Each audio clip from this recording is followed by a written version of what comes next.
रजनी को बचपन से ही पेंटिंग का बहुत शौक था।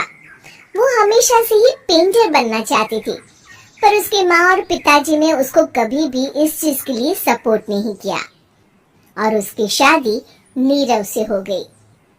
नीरव रजनी को बहुत प्यार करता था, पर रजनी हमेशा चुपचाप ही रहती। वो इस शादी से खुश नहीं थी। वो ये शादी नहीं करना चाहती थी। उसे तो हमेशा से पेंटर जो बनना था।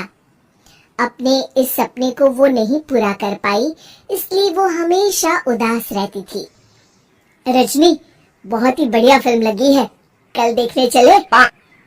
नहीं जी, कल मुझे बहुत काम है, मैं नहीं जा पाऊंगी।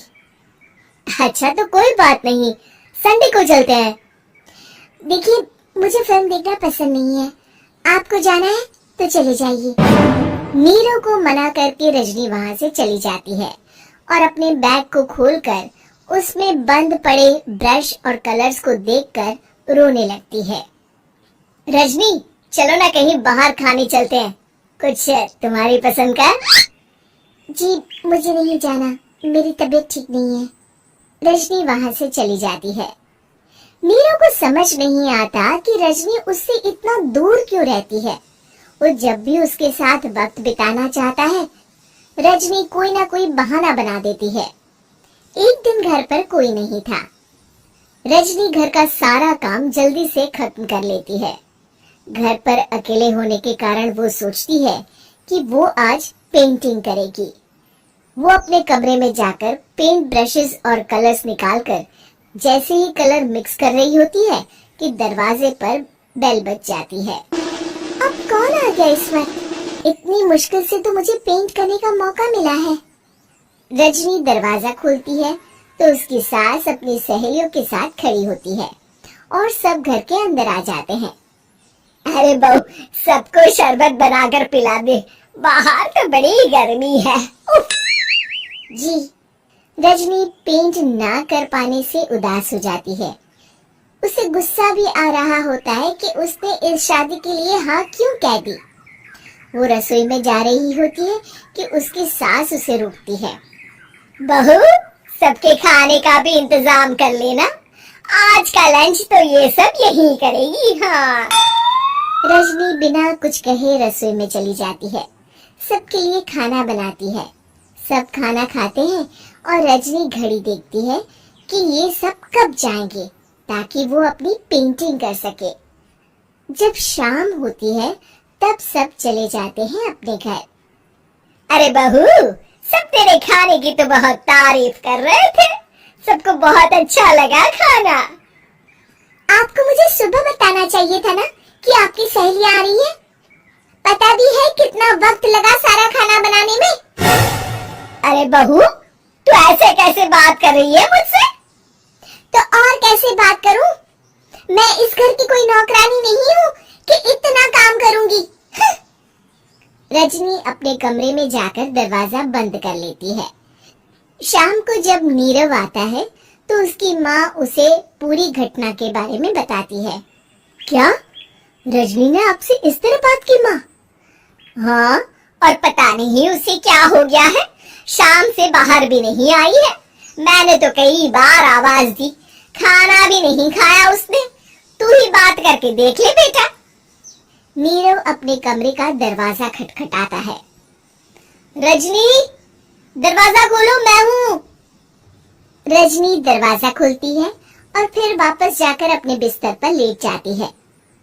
रजनी, माँ से बात करने का ये क्या तरीका है? मैंने कोई गलत बात नहीं की है। अरे तुम क्यों ऐसे बर्ताव कर रही हो सबके साथ?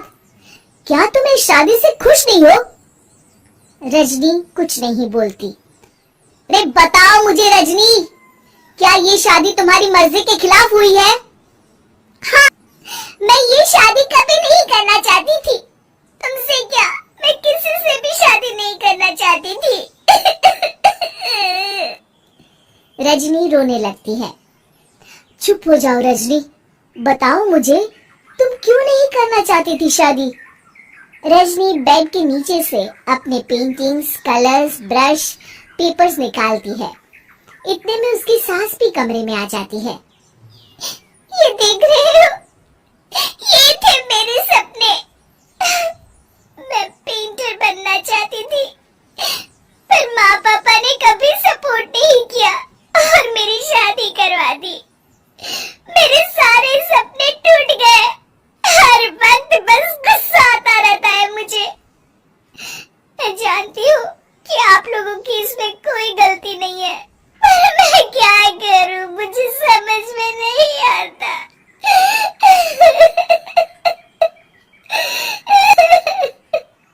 रजनी फूट फूट कर रोने लगती है। मुझे माफ कर दीजिए, आप दोनों के साथ मैं बहुत बुरा बर्ताव कर रही हूँ। अरे रजनी बेटा चुप हो जाओ तुम। नीरव पानी लेकर आता है। ये लो पानी पियो और शांत हो जाओ। रजनी पानी पीती है और उसकी सास पेंटिंग्स देख रही होती है। अरे नीरव, हमें तो पता ही नहीं था कि हमारी बहू कलाकार है। अरे कितनी अच्छी पेंटिंग्स बनाई है, देखो तो। ये वाली तो मैं अपने कमरे में ले जाऊंगी। आपको ये पेंटिंग्स अच्छी लगी? अच्छी नहीं, बहुत अच्छी लगी। और तुमने हमें बताया क्यों नहीं? तुम जब चाहे पेंटिंग कर सकती हो रजनी। हम तुम्हारे सपनों को पूरा करने में तुम्हारा पूरा साथ देंगे। हाँ बेटा, हम कला की कद्र करते हैं। हम कलाकार तो नहीं, पर मुझे गर्व है कि मेरी बहू एक कलाकार है। रजनी, नीरव और सास तीनों हंस पड़े।